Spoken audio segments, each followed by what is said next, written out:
Good afternoon. I'm Ryan Albritton with the Sustainable Backyard Network. We're shooting this video for the 10th anniversary of the Sustainable Backyard Tour. Welcome to Magnolia Provisions. This has been our homestead for about a year now. We actually succeeded Tony Easter on this land, and she gave us a really good head start towards sustainability. A few things that I want to show you today regarding sustainability. Water management and capture. Ecological water management, I should say. Sinking water into the ground, into plant roots, rather than letting it flow onto the street, into the sewers. I want to show you native plantings, lots of those on this property, and foodscaping, lots of edible plantings as well. So come on. So behind me is our pawpaw grove that we planted last fall. And it's actually a series of swales and berms with native plantings. Pawpaw is the largest native fruit to the eastern United States. And what the berms and swales do is prevent water from exiting the yard and into the street, because we're up about 8 feet here. So the whole perimeter, we're working to build that around the whole perimeter of the yard to keep water up here, to keep water in the ground, not allow it to go into the street and into the sewer. Behind me here, we just dug a pond. We finished it just a few weeks ago.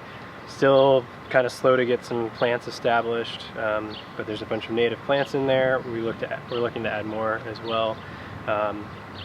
Merrimack gravel, so the native gravel to the Ozarks.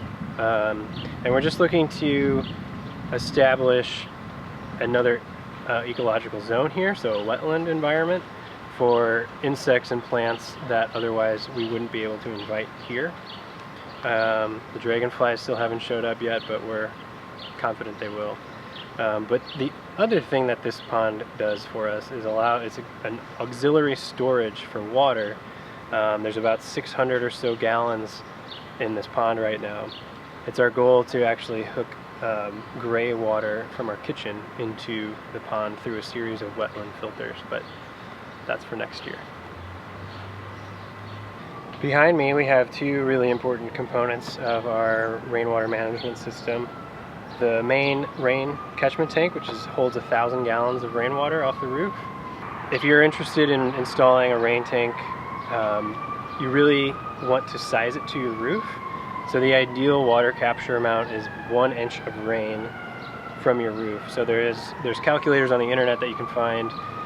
Calculate the surface area of your roof, how much water would be a 1 inch rainfall, and that gives you the size tank that you would ideally have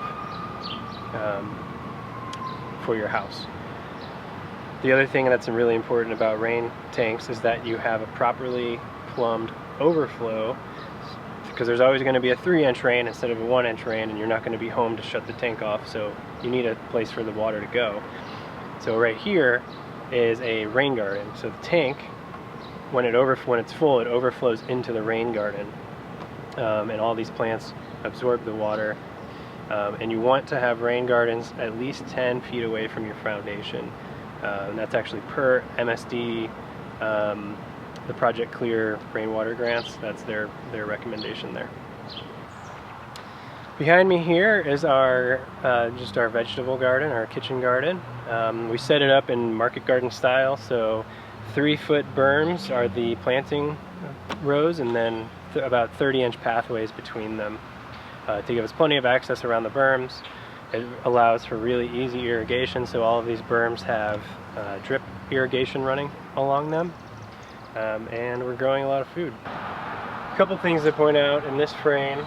This is our smaller tank. This holds 220 gallons, and you can see how it's plumbed in with a rain head down into the tank, fills the tank up, and then backs up out into the overflow, which heads into another rain garden this way. And then behind me is our peach tree. Unfortunately, we're not getting any peaches this year, probably because of late frost. It had a lot of blooms on it. Late frost happened and kind of got leaf curl and dropped its leaves because of stress, we're thinking. because last year we got about 60 pounds of peaches. That's not including what the squirrels got. And this little guy I'm very excited about. This is a hybrid Nikita's Gift persimmon, just planted last year, so it'll be a couple years before that fruits, but the fruits are absolutely delicious. So here, much like the Pawpaw Grove, we have a little berm. This is planted with Carex eburnia, cedar sedge, which is a native woodland sedge, and bladdernuts, which I'm very intrigued about. I don't have any experience growing them. They're a native shade, deep shade loving nut shrub. So they produce small nuts that I've read are comparable to pistachios. So excited to see those grow.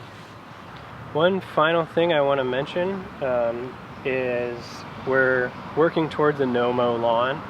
So here, under the shade of the big oak trees, is pretty much all well-established violets. There's some grass here and there, but that's changing. And one good thing to know about violets, if you want to encourage them, they will survive sheet mulching generally. So if you want to get rid of your grass, but you have violets, cardboard, 3 inches of mulch, the violets will pop up just fine, and the grass will all be smothered. So we're trying to encourage ground covers. Violets are native. They're also edible, especially in the springtime. Their leaves are delicious. And of course, these chickens sure help the soil fertility around here. You want to say hi, Zelda? This is Zelda. Say hi to the camera.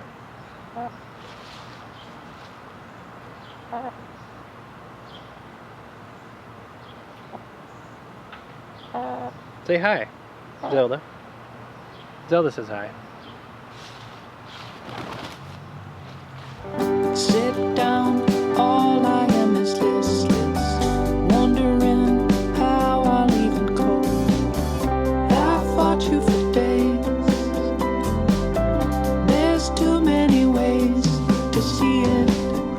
Wrong turn, but things are on the way. I'm in the holiest of holes. I've fought you for days. There's so many ways.